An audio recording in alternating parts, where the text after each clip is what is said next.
நெல்லை மாவட்டம் களக்காடு அருகே இளம்பெண்ணிடம் பாலியல் சீண்டலில் ஈடுபட்ட அரசு அதிகாரி தலைமறைவாகியிருக்கிறார். இது தொடர்பான அண்மை செய்தியை பார்த்து வருகிறோம்.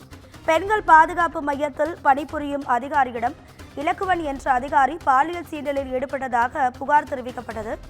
இளம்பெண் கூச்சலிட்டதால் அவரை விரட்டி பிடிக்க இலக்குவன் தப்பி ஓடியதாகவும் தகவல் வெளியாகியிருக்கிறது. புகார் தொடர்பாக நாங்குநேரி மகளிர் காவல்துறையினர் வழக்கு பதிவு செய்து தலைமறைவான அரசு அதிகாரியை தேடி வருகின்றனர். இது தொடர்பான அண்மை செய்தியை பார்த்து வருகிறோம். களக்காடு அருகே இளம்பெண்ணிடம் பாலியல் சீண்டலில் ஈடுபட்ட அரசு அதிகாரி மீது வழக்கு பதிவு செய்யப்பட்டிருக்கிறது. இது தொடர்பான கூடுதல் தகவல்களை நமது செய்தியாளர் சிவகுமார் வழங்கிட கேட்கலாம்.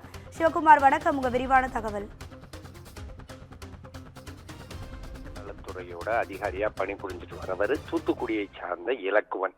இவர் என்னன்னா தூத்துக்குடி மாவட்டத்திலிருந்து திருநெல்வேலிக்கு அந்த சமூக பாதுகாப்பு துறையில வேலை பார்த்துருக்கிறாரு. உயர் அதிகாரியான இவர் இந்த மாவட்டத்துல உட்புற பகுதிகளில் இருக்கக்கூடிய மாவட்ட சமூக நலம் சார்ந்த பிரச்சனைகளை பார்த்து அதன் அடிப்படையில உள்ள விவகாரங்கள் எடுக்கிறது வழக்கம்.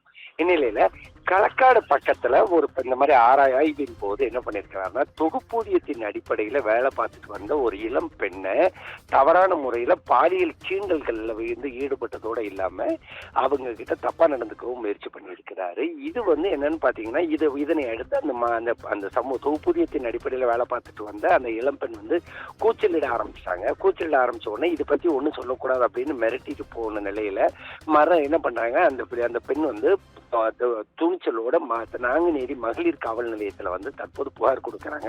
புகார் கொடுக்கிற ஒரு நிலையில நாங்குநேரி போலீசார் தற்போது வழக்கு பதிவு செஞ்சு அதன் அடிப்படையில அவரை தேடிட்டு இருக்கிறாங்க.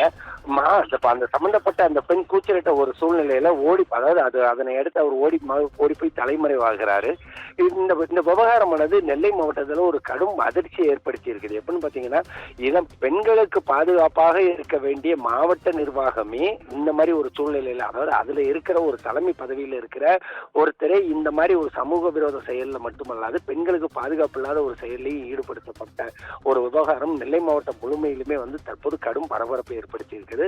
தொகுப்பூதியத்தின் அடிப்படையில வேலை பார்த்து வர அந்த பெண் கிட்ட தான் மேலும் தனக்கு அவளுக்கு வேண்டிய அளவுக்கு வசதிகள் செஞ்சு தர்றதாகவும் தன்னோட விருப்பத்துக்கு இணங்குமாறும் அந்த பெண்ணை நிர்பந்திச்சதாக சொல்லி கூறப்பட்டு அதன் அடிப்படையில தற்போது அவர் மீது வழக்கு பதிவு செய்யப்பட்டு தெரிஞ்ச ஒரு சூழ்நிலையில அவர் இப்ப தலைமறைவாயிருக்கிறாரு. அதாவது இது குறித்து மேலும் பல விவரங்கள் சற்று நேரத்தில் தெரிய வரும். ராதிகா,